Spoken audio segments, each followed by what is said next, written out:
جڑی بوٹی بیچے, دوا وغیرہ بیچے, شربت بیچے, یہ عطار, اس کو جا کے رستے پہ لگاؤ, وہ تیار ہو گیا ہے. عبد الملک عطاش حسن بن صبا کا استاد تھا.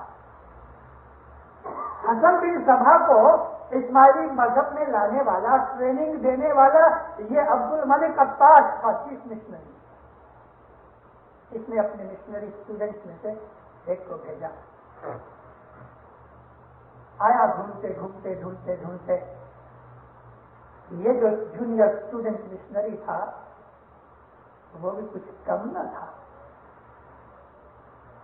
عطار کی دکان پہ آیا. فرید الدین کئی سالوں سے صوفی مذہب کے اوپر چل رہا تھا اور اس کے دل میں جوش تھا. پھل ابھی پکتا ہے تو مالی توڑ لیتا ہے نا, اس کو جھاڑ کے رہنے نہیں دیتا. یہاں توڑ لینے سے مطلب یہ ہے کہ خدا اس کو اپنے نور کی ہدایت دلواتا ہے, اس کو پھر دنیا میں سے ہٹا لیتا ہے. یہ اپنا اسماعیلی مشنری اس کی دکان پہ گیا تو اس وقت وہ لکڑی کے ہتھوڑے سے چمڑے کے 2 شیٹ کے اندر چاندی رکھ کے تو کوٹ رہا تھا. آپ نے بہت دفعہ پان کے اندر چاندی کے ورق ڈال کے کھاتے ہیں نا, دیکھا ہوگا, کھائے بھی ہوں گے. سکری سیرے کے اوپر بہت دفعہ چاندی کے ورق لوگ لگاتے ہیں. یورپ کی سائڈ میں یہ چیزیں نہیں ہیں لیکن ایسٹرن سائڈ میں بہت ہیں. چاندی کے ورق جو ہیں وہ ہارٹ کو مضبوط کرتے ہیں, ہارٹ کی پلپیٹیشن نہیں ہوتی اس کے کھانے سے, ہوڑ تو بند ہو جاتی ہے. بڑی اچھی چیز ہے. یہ آکسائڈ ہے, سلور آکسائڈ. تو وہ کیا کرتے ہیں, چاندی کا تھوڑا سا ایک ایسا سمجھو کہ 10 پینی کا سکہ ہے روپے کی سائز کا, اتنا ٹکڑا کاٹ کے چاندی کا پتلا کا, اس کو پہلے لوکھنڈ کے ہتھوڑے سے ایرن کے اوپر پوٹ پوٹ پوٹ پوٹ کے پتلا شیٹ بنا لیتے ہیں. پھر اس کو چمڑے کے 2 شیٹ کے اندر رکھ کے لکڑے کے ہتھوڑے سے اس کو کوٹتے ہیں. کوٹتے ہیں, اتنا کوٹتے ہیں, اتنا کوٹتے ہیں کہ ہوا سے جب پھونک مارو تو اڑ جائے, ایسا انگلی پہ لگاؤ تو ساتھ چپک جائے, اتنا باریک ہو جاتا ہے فلم کی طرح. یہ دواؤں میں کام آتا ہے. فرید الدین عطار صوفی تھا, کئی برسوں سے وہ صوفی مذہب میں تھا. وہ ہتھوڑا مار رہا تھا تو ہتھوڑا مارنے سے جو ریدم پیدا ہوتا تھا, یہ بہت دفعہ یہ گھڑیال کا پینڈولم چلتا ہے, ٹک ٹک ٹک ٹک, ایک ریدم پیدا ہو جاتا ہے. ایسا ہتھوڑا ایک طریقے اسپیڈ سے وہ مار رہا تھا کودتے کودتے.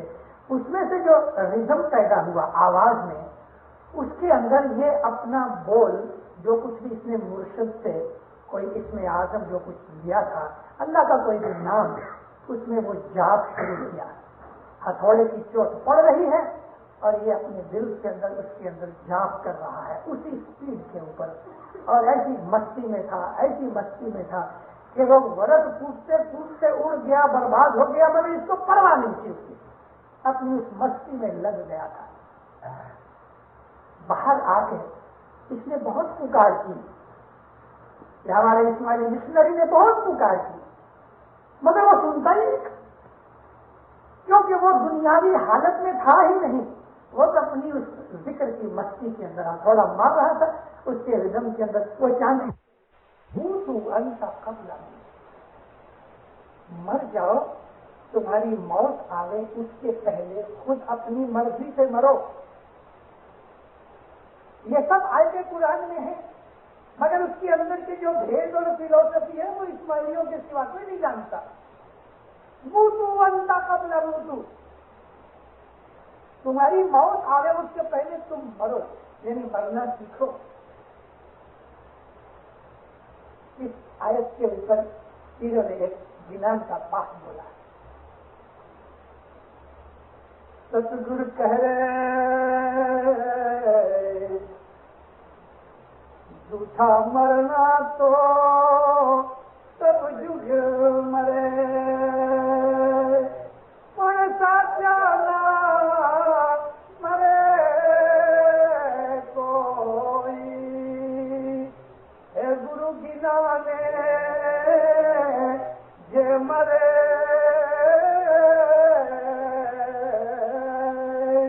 اس بہڑنا مرنا ہو بھائی بہڑنا مرنا ہو ساری دنیا مرتی ہے،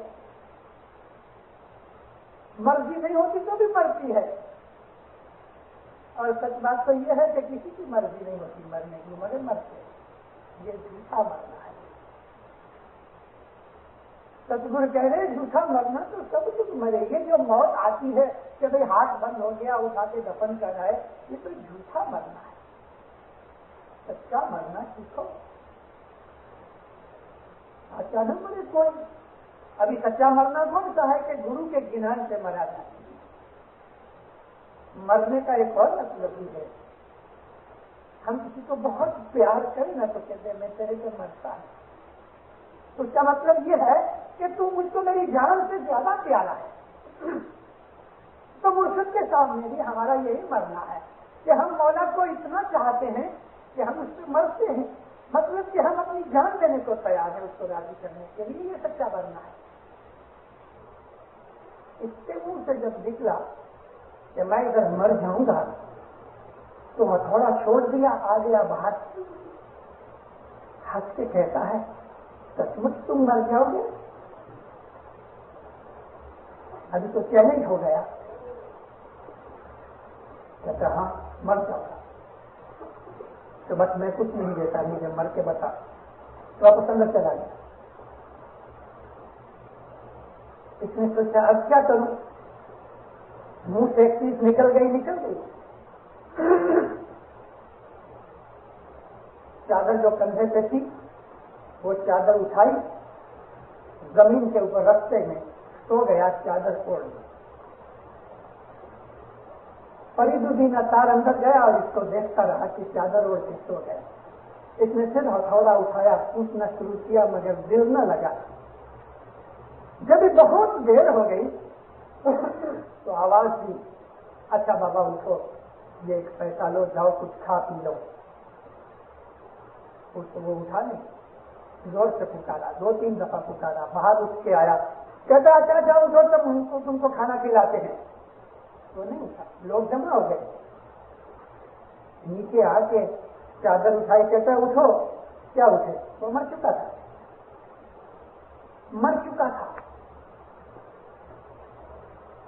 اس نے ہتھوڑے سے اپنا ماتھا کھینچنا شروع کیا، پچھتاوے میں، پشیمانی میں اتنا ریپینٹ ہوا، خدا نے میرے پاس گرو بھیجا اور میں بیوقوف اس مرشد کو ہاتھ سے گما کر، اپنی مرضی کا انسان جب چاہے مر جائے، دکان کھلی چھوڑ دی، اسی طرح سے چلا گیا کہ یہ میں نے کیا کیا، دنیا میں رہنا اب پسند بھی نہیں۔ اگر آپ گھات کرنا اسلام میں رضا ہوتی تو شاید وہ آپ گھات کر لیتا، خود کسی کرتا، اسلام میں حرام ہے۔ چلا گیا، 13 سال جنگلوں میں گھومتا رہا، پھر جا کے اس کو مرشد ملا۔ وہ لمبی اسٹوری ہو جاتی ہے، مجھے کہنا یہ تھا مومنوں کہ انسان کوئی بھی دنیا کے مذہب والے ہے، خدا تو سب کا ہے، یوں نہ سمجھنا کہ خدا صرف اسماعیلیوں کا ہے، جیسے اسرائیلی لوگ یہ سمجھتے ہیں کہ 2 خدا ہیں، ایک اسپیشل خدا اسرائیلی کے لیے، جیوز کے لیے، اور جو دوسرے لوگوں کا خدا جدا ہے۔ ہم ایسا نہیں مانتے، ہمارا مولا جو ہے وہ سارے جہان کا مولا ہے۔ ہندو مسلمان سب اسی کے بندے ہیں، وہ بھی اس کے بندے ہیں کہ جو خدا کو نہیں مانتے اور ناستک ہیں، وہ بھی اس کے بندے ہیں۔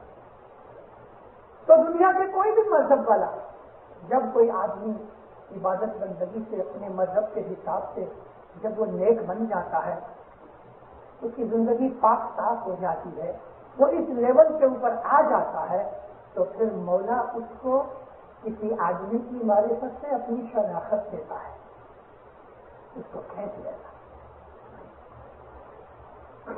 لیکن ایک بات یاد رکھنا کہ جس دنیا کے اندر حضرت امام کے نور کی شناخت کیے بغیر کوئی بھی آدمی پناہ فی اللہ نہیں ہوگا.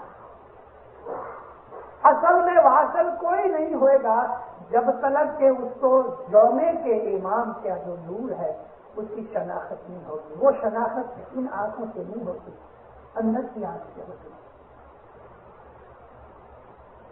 میں اپنی آواز میں جتنی بھی باتیں کرتا ہوں وہ تمام باتیں گنانوں میں سے فرمانوں میں سے نکلی ہوئی ہیں، لیکن ہر ایک ایک سینٹینس بولوں اور میں پاٹ بولتا رہوں تو پھر آواز کی جو لنک ہے وہ کنٹینیوٹی نہیں رہتی. مگر یہ بات بھی کہ جب تک جومے کے امام کا جو نور ہے اس کی شناخت نہیں ہوگی تب تک اس آدمی کو اصل مقام نہیں ملے گا، مر کے واپس آنا پڑے. ہندو میں سے، مسلمان میں سے، کوئی بھی مذہب میں سے، وہ مر کے واپس اس کو آ کے امام کی شناخت کیے بغیر دوسری باری ہے ہی نہیں. یہ ایک ہی چھوٹا سا ہول ہے کہ جس میں سے اس کو پسار ہو کے اس خدا کے نور میں شامل ہو جاتا ہے. اس پائپ کو اسماعیلی مذہب کہتے ہیں. گرے والا اور پائے نہیں ہے کرن کو، یہ ہے کرن کی باری والا اور پائے نہیں ہے کرن کو. کرنے کا، پار اترنے کا، سالویشن کا فرماتے ہیں کہ اور کوئی اپائے نہیں، کوئی رستہ نہیں. یہ مذہب تک پنتھ جو ہے یہ ایک ہی بات ہے. چوٹ نہ لاگے اس تن تن کو، چوٹ نہ لاگے اس تن تن کو تو جمڑا رہا جگما رے والا دھن رے گئی جو دن سنت اور پائے نہیں ترن کو، تمہارے چھوٹنے کا کوئی رستہ نہیں. یہ اسماعیلی مذہب کے سوا، یعنی وہ مذہب کیا ہے؟ حضرت امام کی شناخت. یہ ترن کی باری چوٹ نہ لاگے اس سنسن کو. چوٹ کا مطلب دکھ، حیرانی. اس سنت کو، سنت یعنی مومن، اس مومن کو دکھ نہیں ہوگا کسی بھی طریقے کا. یہاں تک کہ جو جمڑا ہے جس کو ہم ملک الموت کہتے ہیں وہ بھی جھک مارتا ہے، اس کے سامنے کھڑا رہتا ہے، مومن کے اوپر ہاتھ نہیں ڈالتا. مومن اجازت دے لے اس کو ملک الموت کو کہ ہاں میں ابھی جانے کے لیے تیار ہوں، تو ملک الموت ہاتھ ڈالے اس کی جان قبض کرنے کے لیے. نہیں تو ملک الموت کھڑا رہتا ہے، کہتا ہے پیغام آیا ہے چلو گے. مومن کہے ہاں چلتا ہوں تو وہ لے جائے گا. کبھی مومن کہے واپس جاؤ تو واپس چلے جاتا ہے. یہ بات سچی ہے، یہ بات سچی ہے. میرے دوستوں میں ایک عظیم دوست تھا، اس کا نام میجر عبداللہ جعفر لکھپتی. بامبے والنٹیئر کور کا کیپٹن تھا، پھر میجر بن گیا. دبلا پتلا، ڈارک کلر کا آدمی، لمبا قد اس کا. غریبی ایسی کہ 3 دن کھانے کو نہ ملے، لیکن بڑا وقت والا آدمی. افریقہ کے اندر لکھپتی 46 میں میرے ساتھ آیا بوٹ کے اندر ڈائمنڈ جبلی دیکھنے کے لیے. 1940 سے آغا خان لیجین کی استھاپنا ہوئی بامبے میں. کچھ لوگ یہاں بیٹھے ہیں میری نظر میں جنہوں نے لکھپتی کی ملاقات کی ہوئی ہے. ڈاکٹر عبداللہ آشم جان جی سامنے کرسی پہ بیٹھے ہیں، اس کو خیال ہوگا یہ ہمارے ریشم والا ہے، ان کو خیال ہوگا، اور بھی ہوں گے۔ میجر لکھپتی شاعر تھا، کوی تھا، اس کی کویتاؤں تو بہت مشہور ہیں۔ مولا کے گھر کا عاشق تھا، عاشق۔ میں نے کہا کہ غریبی اس کی اتنی تھی کہ 3 دن فاقے ہوتے تھے۔ ایک دفعہ پرنس علی خان نامدار نے 10,000 روپے کا چیک لکھ کے اس کو خیال نہ ہوا، اس طریقے سے اس کے کھیسے میں ڈال دیا۔ اب وہ کیا کرتا تھا کہ روز گھر پہ جا کے ہر روز صبح جلدی سویرے اٹھ کے اپنی یونیفارم کو خود آئرن کرتا تھا، پریس کرتا تھا، روز ڈیلی ایک یونیفارم تھی۔ تو دوسرے دن جا کے یونیفارم کو پریس کرنے لگا تو کھڑ کھڑ کی آواز آئی، کھیسے میں سے نکالا کاغذ تو دیکھا 10,000 روپے کا چیک نیچے علی خان کی سائن تھی۔ بہت ہنسا، واپس لے کے بنگلے گیا اور ایک کویتا بول کے جو پرنس صاحب کے سامنے پھاڑ کے پھینک دیا کہ یہ ظاہر کی دولت مجھے نہیں چاہیے سرکار، میں تو آپ کا غلام ہوں۔ لکھپتی بیمار پڑا، اس نے تھوڑے دن پہلے ایک کویتا، ایک شاعری لکھی تھی، پوئٹری، کہتا ہے اے ملک الموت میرے پاس مت آنا، میرے پاس مت آنا، میں جب تک اپنے محبوب کی دامن جبلی نہ دیکھ لوں میرے پاس مت آنا۔ یہ کچھ کویتا لکھی تو اس کے 15-20 دن کے بعد یہ بیمار پڑا، اور ایسا بیمار پڑا کہ بستر کے ساتھ لگ گیا، بیماری لمبی ہو گئی۔ حضرت امام ابھی آئے نہیں تھے سلطان محمد شاہ وہاں، لیکن 1-1.5 مہینہ باقی تھا ہم کے آنے میں، اور 5 مہینے سرکار کا پروگرام، اس کے بعد دامن جبلی کی سلاویدی ہو گئے، دھوم دھام سے تیاریاں شروع۔ لکھپتی بیچارہ بیمار ہے، بہت سے اسماعیلی ڈاکٹر اس کی دوا دارو کر رہے تھے، ٹرن بائی ٹرن آتے تھے، دیکھتے تھے، والنٹیئر جاتے تھے، مفتی چمڑیا جاتے تھے، جماعت کا وہ محبوب تھا، جماعت اس کو بہت پیار کرتی تھی لکھپتی کو۔ ایک رات اس کی حالت خراب ہو گئی، رات کے 12 بجے ڈومری کے تھوڑی پیچھے الو پارو کی بلڈنگ کے اندر رہتا تھا، 3rd فلور پہ۔ رات کے 12 بجے کے بعد اس کی حالت خراب ہو گئی، ڈاکٹر نصیبداری سے ادھر تھا، ڈاکٹر نے سر ہلا دیا کہ معاملہ ابھی ختم۔ گھر والے تو رونے پیٹنے لگے، باہر چلے گئے، لیکن یار دوست بھی جو بیٹھے تھے ان کی بھی دل ناراض ہو گئے۔ بس کچھ 5 منٹ ہم ایسی غمگینی میں بیٹھے تھے کہ جیسے وہ سچ مچ مر گیا، ایسی حالت ہو گئی۔ 5 منٹ کے بعد اس کی ایک آنکھ پڑتی، ڈاکٹر جلدی اٹھا، نبض دیکھی، اسٹیتھوسکوپ لگایا تو ہنسنے لگا، مگر ادھر یہ آنکھ کھولی، اس نے موومنٹ شروع ہوئی، ڈاکٹر کو خوشی ہوئی کہ ابھی جان بچ گئی، مگر نیچے سے رونے پیٹنے کی آوازیں آنے لگ گئی۔ پتا لگا کہ نیچے 2nd فلور کے اوپر ایک اور آدمی تھا، اس کا نام عبداللہ جعفر، اس کا نام بھی عبداللہ جعفر، کیونکہ یہ لکھپتی کے نام سے مشہور تھا، اس کا اگلا نام مجھے پتا نہیں، وہ گزر گیا۔ خیر اس کو دفن کر دیا۔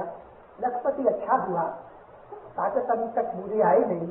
ہم کچھ دوست اس کو ملنے گئے، ہم نے پوچھا کہ بھائی کیا بات ہے، کہتے تم کو پتا؟ وہ آیا تھا میرے پاس، میں نے کہا کہ یہی کچی بولتا تھا، یہ عبداللہ جعفر آؤں نہ وہ نیچے والوں رن رن، اور حقیقت کے اندر وہ عبداللہ جعفر کو چھوڑ کے دوسرے عبداللہ جعفر کو لے گیا۔ چوٹ نہ لگے اس سن تن کو تو جمرا رہیا جھٹ ماری رے والا ہے۔ ممینو اسماعیلی مذہب کو پاؤ، اسماعیلی مذہب کو پاؤ، سیکھو۔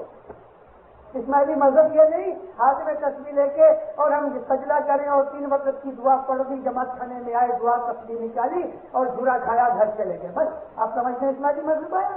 اسماعیلی مذہب کے سائنس سے نہیں آیا۔ اسماعیلی مذہب پیغمبروں کا مذہب ہے، پیغمبروں کا دین ہے یہ جو ہمارے ہاتھ میں آیا، یہ نبیوں کی وراثت ہے۔ گٹھڑی باندھ کے ہم قبضے میں کر کے بیٹھے ہوئے ہیں، یہ کیا ہے؟ اسماعیلی مذہب ہے۔ مگر تم نے کبھی گٹھڑی کھول کے دیکھا؟ اندر نہیں کھولا، گٹھڑی کھولی ہی نہیں، البتہ گٹھڑی لے کے بیٹھے ضرور ہیں، حضرت امام کی بیعت کر کے اسماعیلی مذہب میں بیٹھے ہیں، لیکن ہم نے گٹھڑی کھول کے ابھی تک اس کے اندر دیکھا نہیں کہ کیا ہے، کیا بھیا جو اندھے مانیا نہیں، قصور اس کا ہوگا۔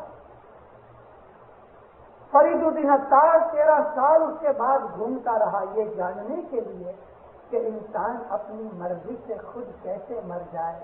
حضرت امام سلطان محمد شاہ مولا نے بیت الخیال کے فرمانوں میں ایک دفعہ فرمان کیا کہ تم عبادت میں اس طرح بیٹھو کہ جیسے مردے ہو گیا، مر گئے۔ مرنے کا مطلب کیا ہوتا ہے مومنوں؟ مرنے کا مطلب یہ ہوتا ہے کہ ہمارے جیو کا تعلق اس بدن سے ٹوٹ جاتا ہے، اسی کو موت کہتے ہیں نا، کہ وہ آدمی کھانا پینا چلنا ہلنا پھرنا دنیا کی کوئی چیز کے لائق نہیں رہتا، یہ موت، اس کو ہم فزیکل موت کہتے ہیں۔ لیکن جو موت ہے حقیقت میں تو وہ یہی ہے کہ جس طرح بدن اس دنیا کے کام کاج کے لائق نہیں رہتا، اسی طرح سے جو جیو ہے وہ اس دنیا کے کام کاج سے موہ ممتا مایا گرید وغیرہ سے چھوٹ کے ڈیٹیچ ہو جائے، کھاؤ پیو دنیا میں ہرو پھرو، مگر دل جو ہے وہ دنیا سے ڈیٹیچ رہے، دنیا کے ساتھ نہ رہے، یہ موت ہے۔ اور اس وقت انسان جب چاہے مرنا چاہے وہ ملک الموت کو کہہ دیا میں تیار ہوں، وہ چلا جائے گا۔ وہ کہہ سکتا ہے خود کے فلانے وقت میں جاؤں گا، اپنی مسافری جس طرح دنیا کی ہم طے کرتے ہیں کہ فلانے پلین میں یا فلانی ٹرین کے اندر اتنے بجے اتنے منٹ سے مجھے جانا ہے، اسی طرح سے وہ بھی جو مومن ہے وہ اپنی موت اپنے قبضے میں رکھتا ہے۔ من ڈیٹیچ ہونے کا نام ہی ایسا ہے۔ ستگور کہہ رہے ستگور کہہ رہے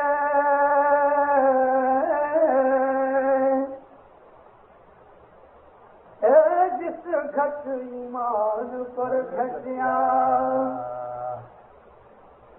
دیکھو شبدوں کے اندر بڑے بھید ہیں۔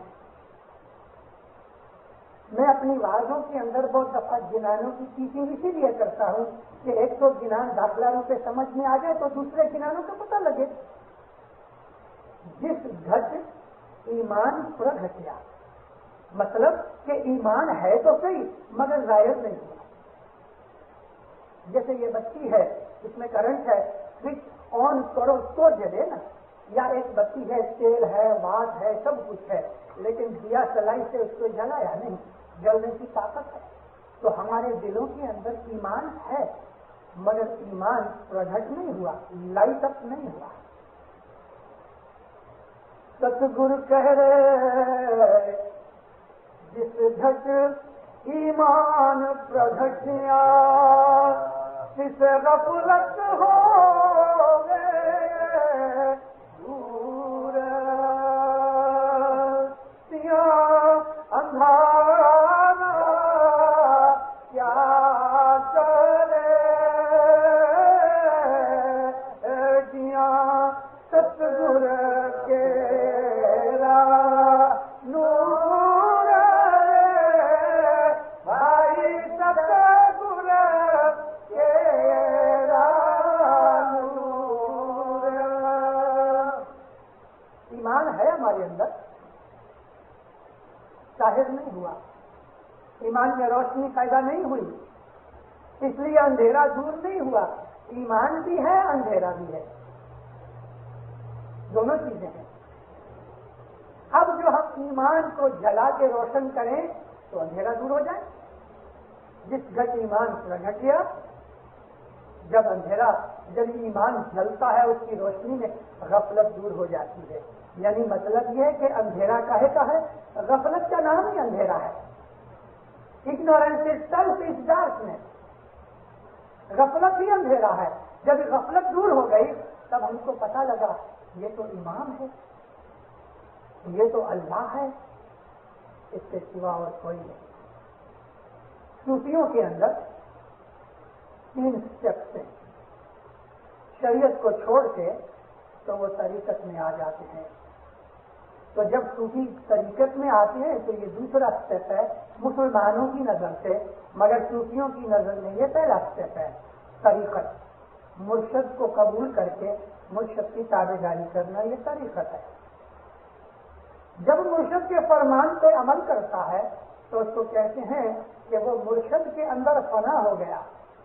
نہیں میں نے کہا کہ ہم کسی کو بہت پیار کریں تو کہتے ہیں ہم تم پہ مرتے ہیں.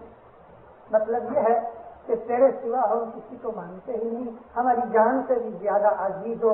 مرشد کے واسطے مرید کے دل کے اندر یہ حالت پیدا ہوتی ہے کہ وہ مرشد کے اندر فنا ہو جاتا ہے, اپنی ہستی کو مٹا دیتا ہے. مرشد ہی مرشد اس کو دکھتا ہے, جدھر نظر کرتا ہے مرشد نظر آتا ہے. جب وہ اپنے مرشد میں, جس کو شیخ کہتے ہیں, شیخ یعنی سکھانے والا, فنا سے شیخ ہو جاتا ہے تو اس کو پھر نبی کی نبوت کا پتہ لگتا ہے. اور جب نبی کی نبوت کا پتہ لگتا ہے تو اس درجے کو کہتے ہیں کہ وہ آدمی فنا سے رسول ہو گیا, یعنی نبوت کے اندر اس کے نور میں مل گیا.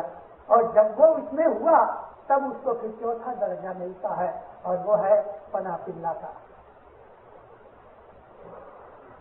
جی شریعت حق کری جانیے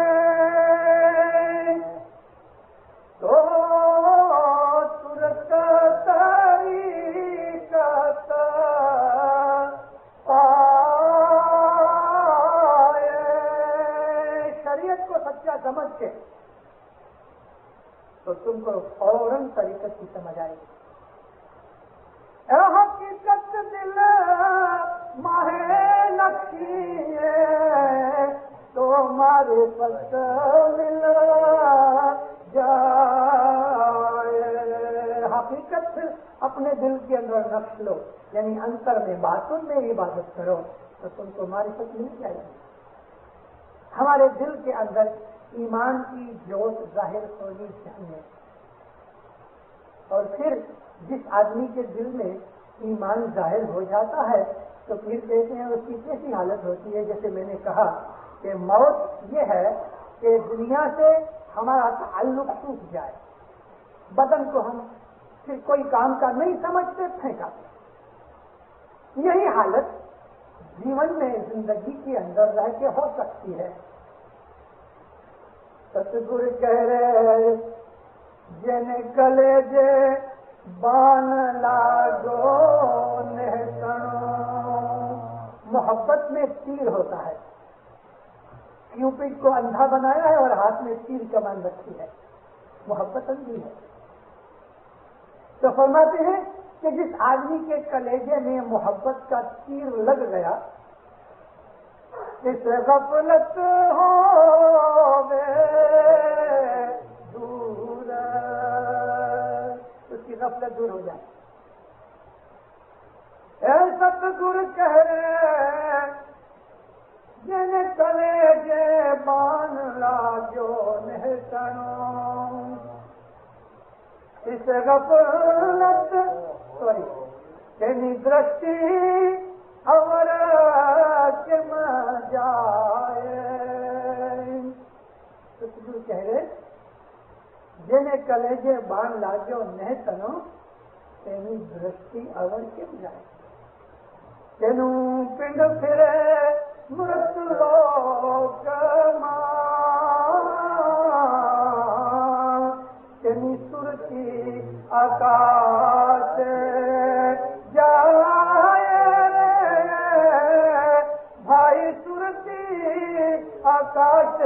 جائے. مولا کی محبت کا تیر جب کلیجے میں لگتا ہے تو اس کی آنکھیں پھر اس تیر کی طرف ہوتی ہیں. جس آدمی کو زخم لگتا ہے نا یا دکھاوا ہوتا ہے تو اس کی ساری کنسنٹریشن وہ پین میں ہوتی ہے. اس کو بہت میوزک بجتا ہے جیسے کیا سنوں مجھے ادھر درد ہو رہا ہے, اس کو اور کچھ سوچتا نہیں, کھانا کھلا تو بھی نہیں کھا سکتا کیونکہ ساری کنسنٹریشن وہ پین کی طرف ہے. جب اس کلیجے میں محبت کا تیر لگتا ہے تو اس اسپاٹ سے انتکرن میں ساری اس کی کنسنٹریشن جاتی ہے. یعنی درشٹی اور گر جائے, پھر اس کی نظر دوسری طرف جاتی ہی نہیں. دنیا کے اندر یہ جیو اس کا بدن گھومتا ہے, مڑ دنیا میں بدن لے کے گھومتا پھرتا ہے, مگر اس کا خیال جو ہے وہ مولا کے پاس ہے. آکاش میں یعنی اونچائی کے اوپر, بلندی کے اوپر امام کا نور رہتا ہے. تو یہ ہمارے مذہب کی ایک خصوصیت ہے. یہ چیز گرو کے بغیر نہیں ملتی, اور گرو سکھانے آیا تو فرید الدین اتار سمجھا نہیں, یہاں تک کہ پھر اس کو گرو ڈھونڈتے ڈھونڈتے 13 برس اور نکل گئے. گر دیوا گر چاندنا, مرشد جو ہے وہ بتی ہے, وہ روشنی ہے, وہ دریا کی طرح ہے, گناہ معاف کر کے ہمیں پاک بناتا ہے. حضرت امام آئے, ماں باپ نے سب کو کتنی دعا فرمائی, کتنی رحمت اتاری. یہی اس کی رحمت تھی کہ ہم اس کے پاؤں میں پڑے ہیں. اگرچہ ہم بھولے ہیں, گنہگار ہیں, غلطی والے ہیں, کمزور ہیں, مگر اس نے ہمیں اپنے بچے کے طور پہ اپنی مریدی میں قبول کر لیا ہے. یہ بھی ہماری خوش نصیبی ہے. انشاءاللہ مولا ہر نے امید پوری کرے.